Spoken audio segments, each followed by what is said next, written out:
Good afternoon, everybody. My name is Vicki. I am our in-house Microsoft trainer. Today we're going to do an in-depth comparison on Office 365 versus G Suite. We are going to take a look at some of their common capabilities and some of the things that they do differently.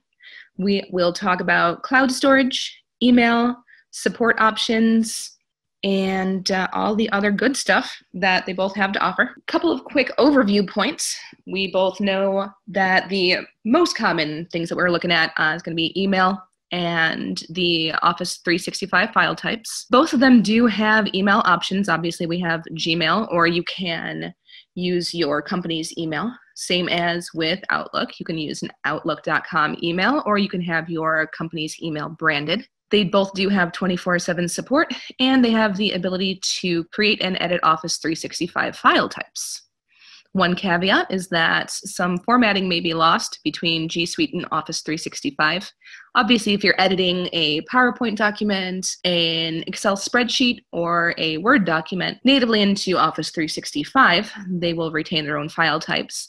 You can do minor edits with those on the G Suite equivalents. However, sometimes the formatting does go back and forth between them. So something to be aware of. If your Office already does integrate products such as Word, Excel, and PowerPoint, that G Suite may be a little bit trickier to use unless you were using their entire product line.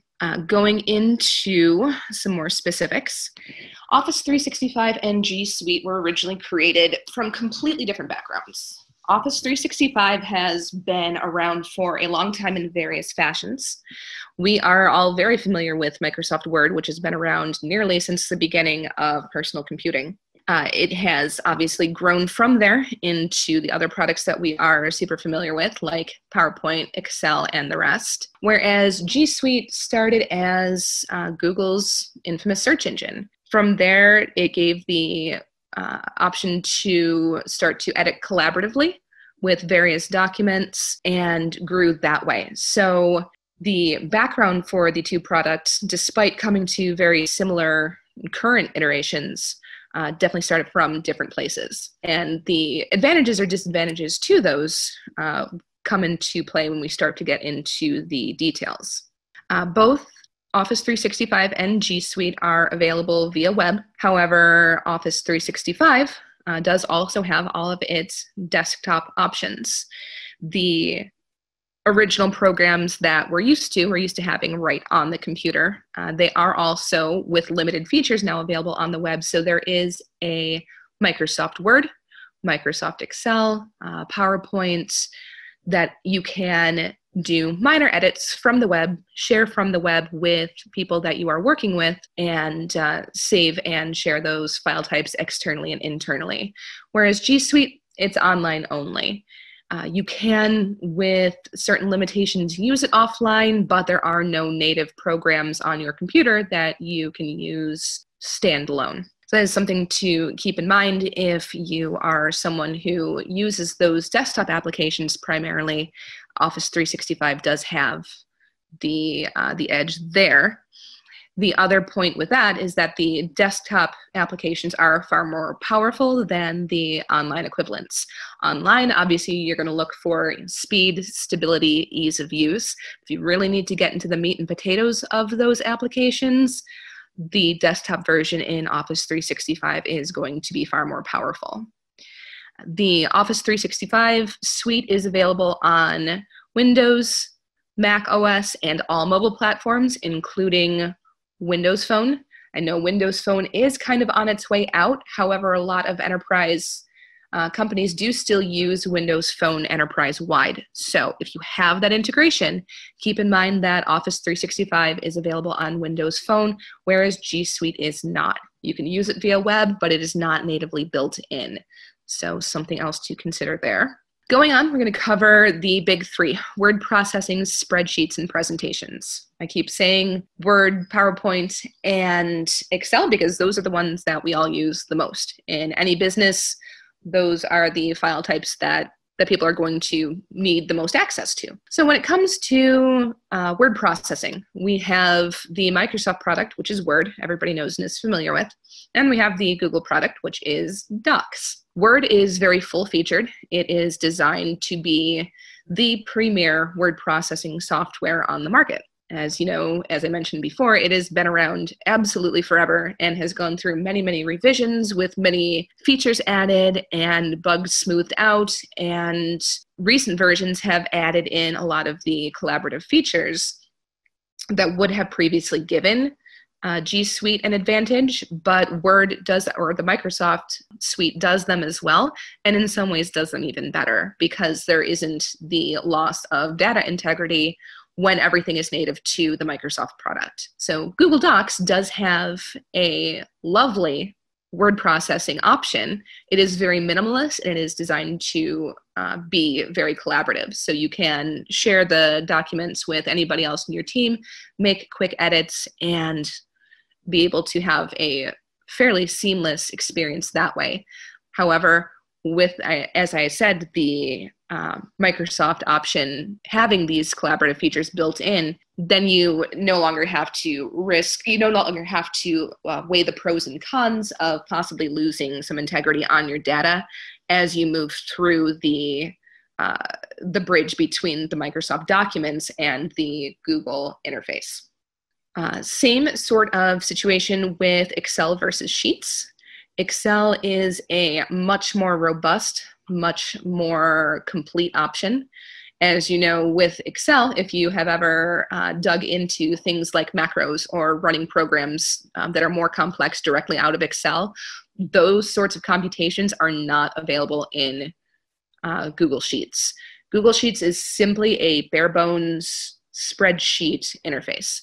If you want to do basic mathematic equations, if you are just keeping track of names, numbers, basic information like that, Sheets can be perfectly serviceable. But if you're looking to be able to make that data more investigative, more losing the word that I'm looking for, unfortunately, but for things like pivot tables, like there's no pivot table equivalent in Sheets. So if you're someone that has a lot of Excel notebooks and individual databases that work together, know that that functionality does not transfer over to Google Sheets. So Sheets is definitely for simple data collaboration, whereas Excel is where you're going to get all those other nice integrated features and options. Going on to the third one is going to be PowerPoint versus Slides.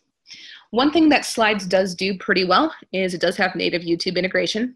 Since YouTube is in the Google suite of products, it does nicely slide into Slides, and the integration features are relatively seamless. That said, you do have to have a network connection to be able to use those slides and presentations with any YouTube files that you use. PowerPoint does have the option, obviously, to use YouTube files. Also has the opportunity to host local media files, or you can use anything from any of the other major media outlets.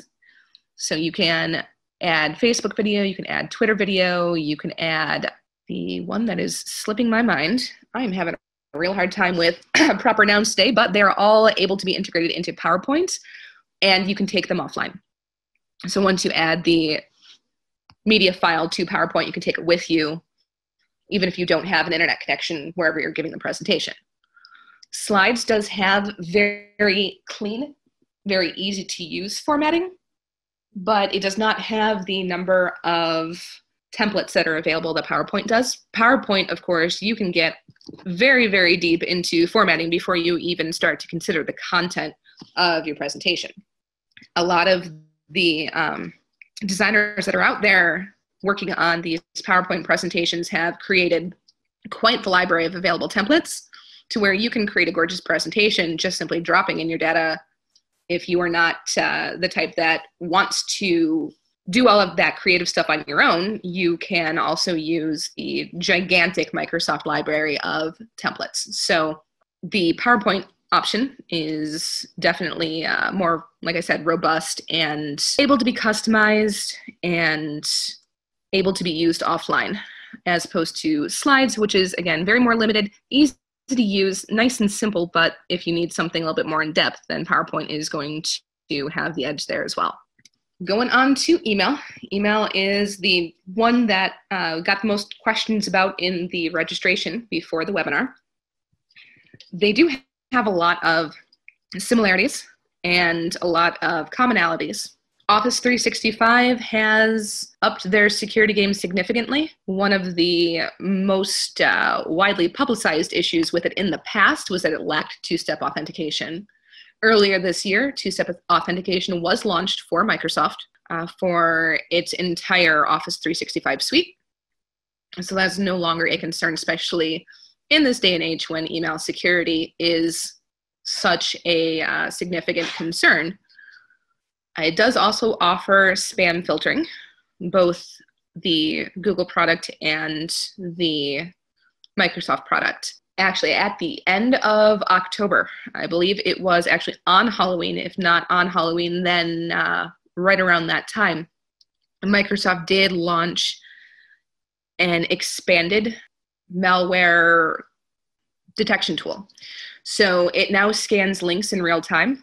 With the most recent version of the software, you can hover over a link, and as soon as you start to click it, it will be scanned to see if it is a genuine link that is safe and verified, or if it is flagged as potential malware or spam or anything else that might be dangerous to your computer. So even if you don't have an antivirus solution, which do hope that everybody does have an antivirus solution, but in the event that one is not present or does not catch something, the real-time link scanning is now available in both products. So brand new for Microsoft. They are always looking to up their game security-wise, and they are now completely on par with G Suite in that respect.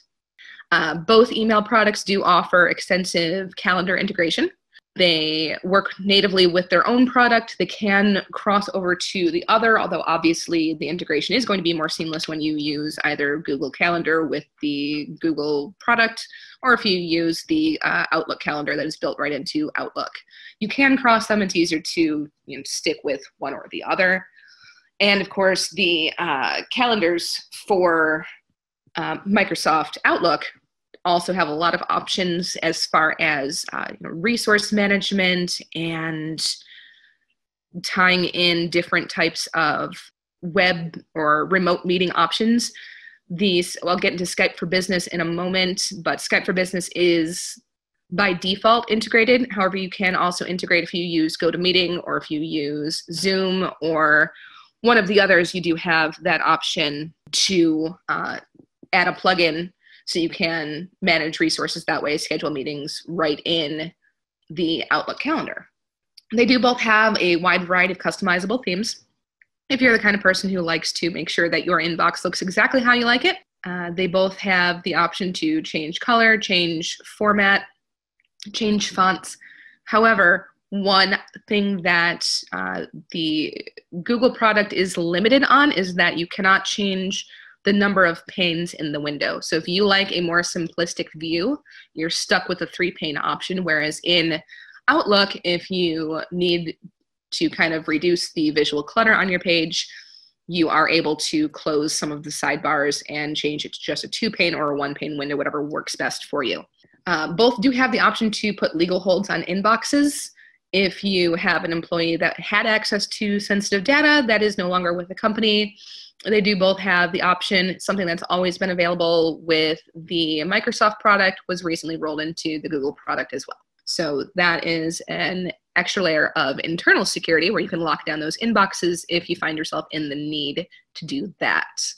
Taking a closer look into the differences, Outlook has the desktop software that we all know and love, has been around for many, many generations and gets better with every one. It is bundled right into the Office 365 product suite at the enterprise pricing level. So there is a business option where you have only the web version of Office 365. For the most part, I am talking about the full product suite. The third-party options are the only ones that are available for Gmail. So you can use Gmail in Outlook if you happen to have the product, but you are using a Gmail-based email service. However, there is nothing native. Again, everything with the Google product suite is online only. Outlook has their intuitive folder organization system, much like it mirrors Windows, the folders that you're used to seeing on your personal computer. You see the same thing in Outlook.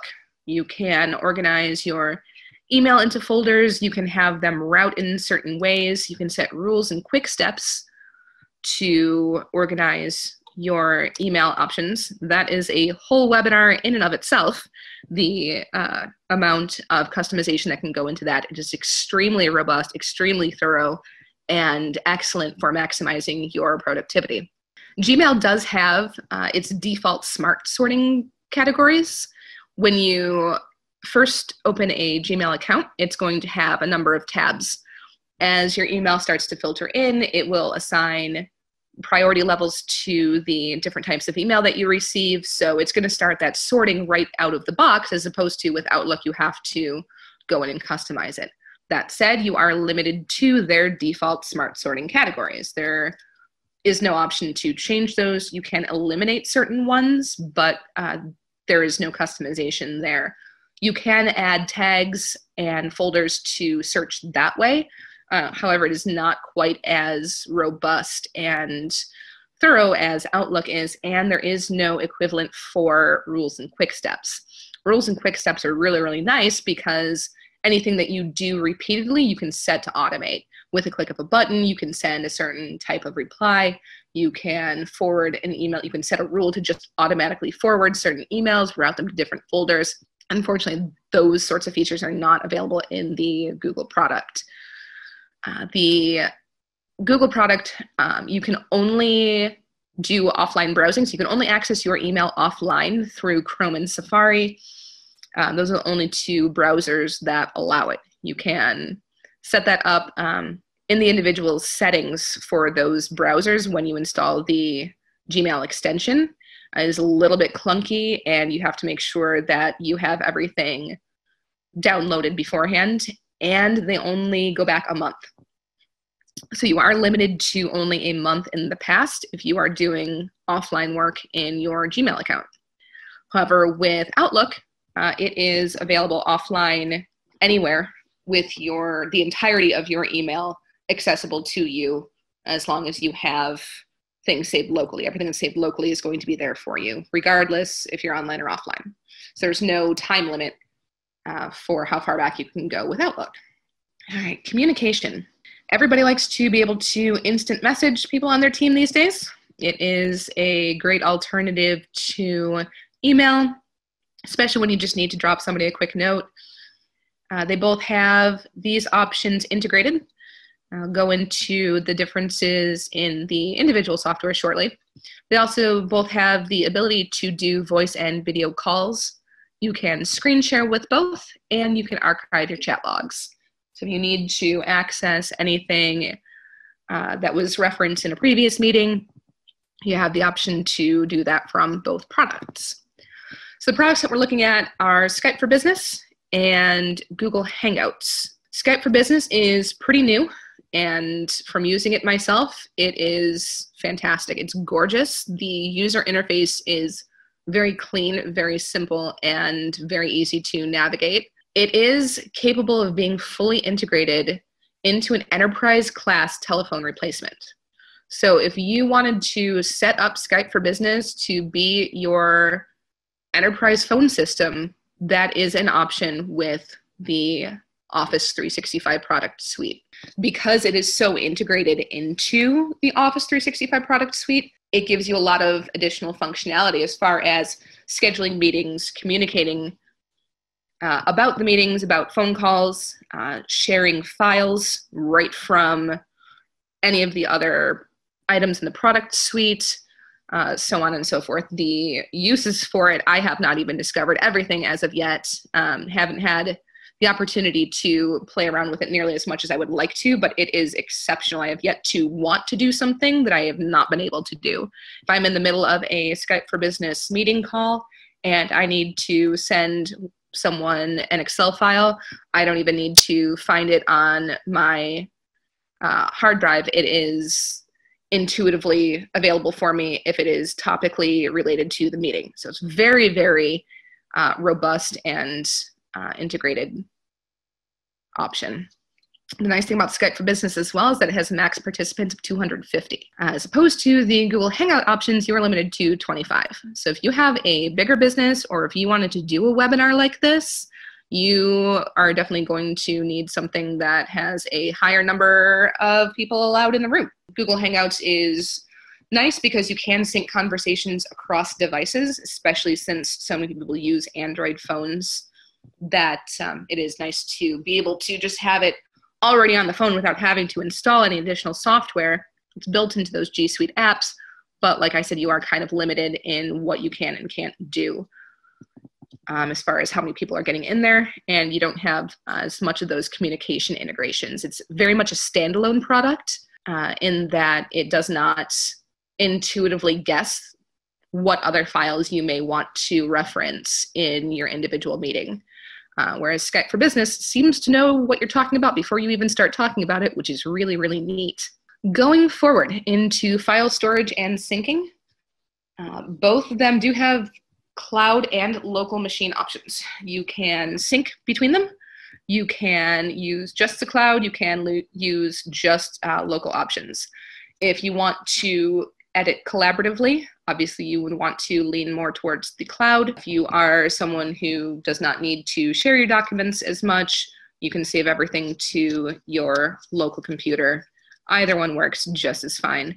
You do have more storage options. We'll get into that with the pricing. For the Microsoft product, you get a little bit more file storage space. Both of them do allow the ability to share within and outside the organization, so you can collaborate with anyone who has the same product suite, as long as they have access to the Google product suite, you're using Google, or if they have access to the Microsoft product suite, you can do that collaborative editing with anyone else as long as you give permissions, and you can set permissions for individual files. Both of them also have online readers and editors for quick viewing and editing. As I did mention, the Microsoft Office Quick Editor is a little bit less feature-packed than the desktop one. However, you can do a surprising amount on it. I actually did this entire PowerPoint presentation on the web version. So it does have quite a bit of power, and it looks quite nice. However, with all of those files that you are sharing and uploading and working on wherever you do it, cloud or local, content management is where we really start to differ in power. Talk about Google Sites first, because it is fairly simple. If you're used to using Wikipedia, Google Sites is going to look very familiar to you. It is very quick to deploy. It is very simple and user-friendly, and it references other pages within Google Sites via links, much like a wiki page does. That said, customization is very limited. There are not a lot of themes and options to choose from, and you cannot alter the HTML in the site itself. So you're limited to the pages the way that it is, or the way that they are set up out of the box by Google. The other big part is that the search capabilities are limited to the individual sites. So if you have data uploaded to a site, you can access it within the sites. However, if you want to reference a spreadsheet that has not been linked to the site, you're not going to see it there. This is where SharePoint picks up the ball and runs away with it, because SharePoint has the ability to access anything that is within your enterprise server. If you have an Excel spreadsheet that is uploaded to your Office 365 server, or your Office 365 cloud management, it's already available to SharePoint. All you have to do is navigate to it and find it, and you can place it in the relevant category on SharePoint where you need it to be. It saves you a lot of time. You don't have to do a lot of additional uploading. It's just already there. Also gives you the option to check in and check out to prevent simultaneous changes. So if you and a partner are working on something, especially let's say it's something that is like an Excel spreadsheet that has some macros built in, where if you alter one point of it, it changes the functionality of the entire sheet. It's very important to have that check in, check out, so that you're not writing over what the other person is doing and breaking the functionality of the document that you're working on. It also does include metadata tagging.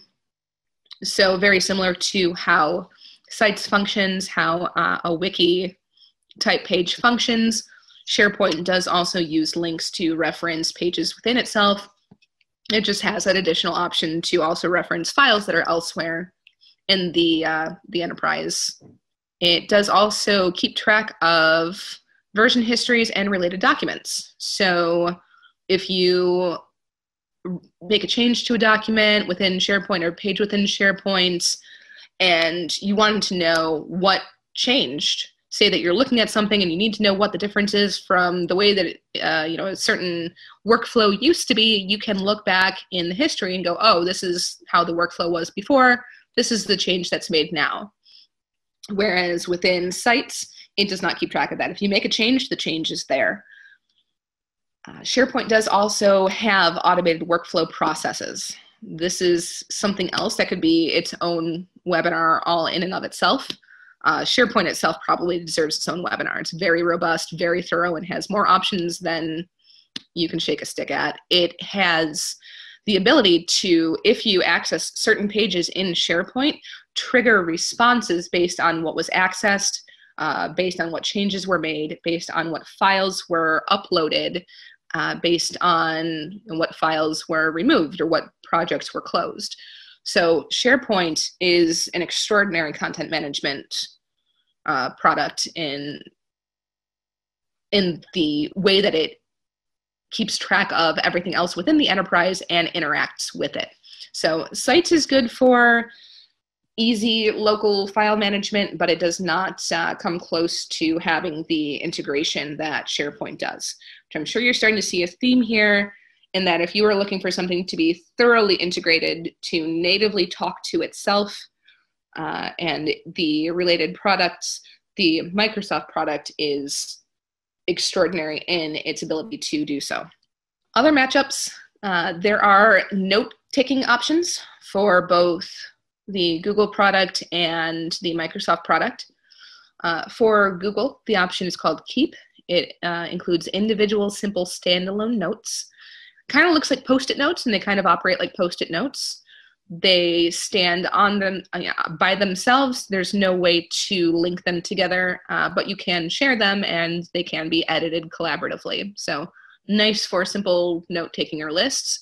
However, OneNote, as if we're keeping with the metaphor, OneNote is a 3-ring binder that has absolutely every note that you've ever taken, and it can be indexed and referenced elsewhere. The coolest thing with OneNote and its ability to be integrated into some of these other products is that, for instance, if you are in a meeting, you can take meeting notes, share the meeting notes instantly within the meeting.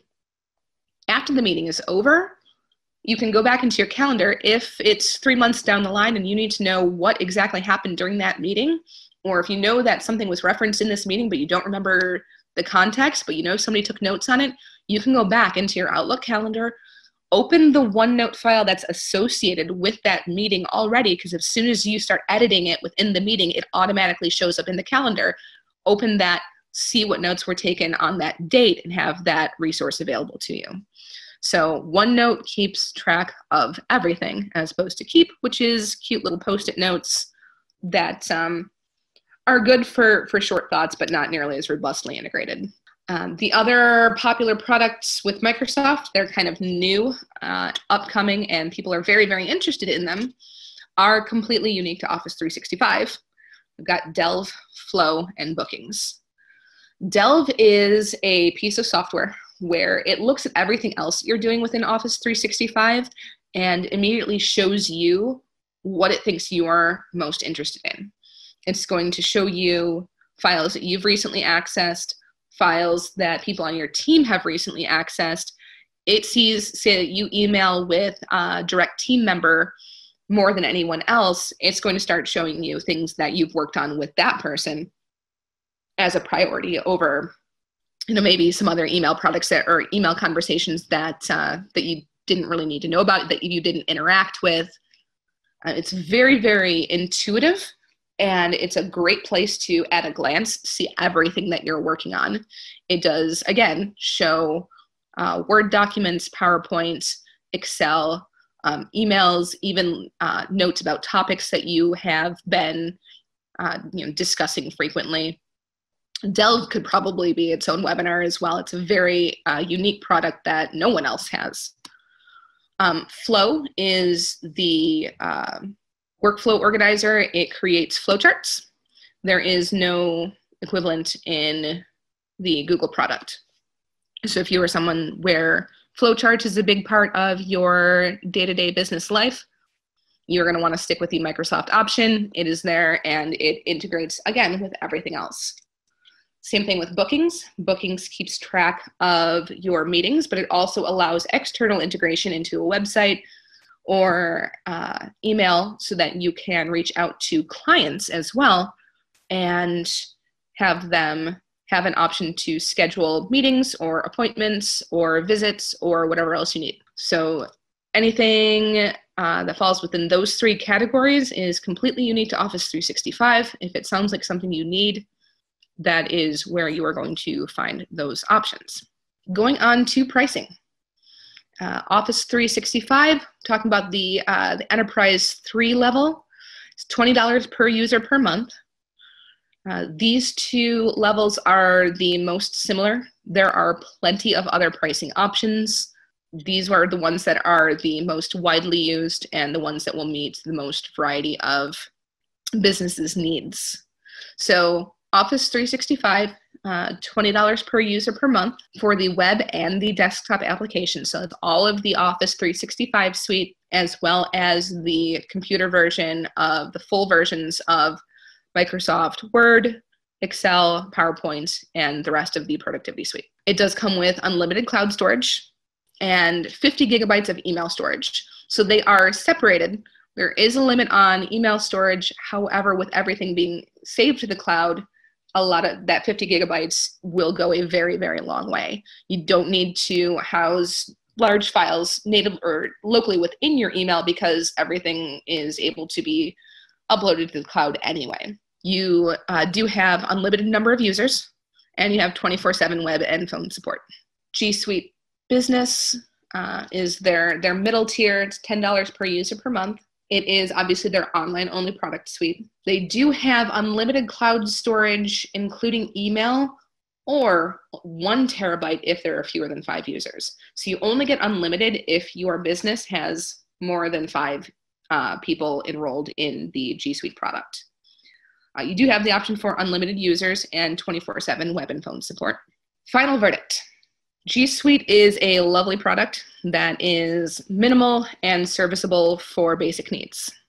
However, if you need robust, feature-packed, professional, customizable software, if you need it to do everything and do it well, and if you want everything to play perfectly with each other, Office 365 is going to be the hands-down winner. You can't beat it. It is by far the most popular product on the market, and it's there for a reason. That is the final say that we have on this. If you have any questions, you can reach out to us after the webinar.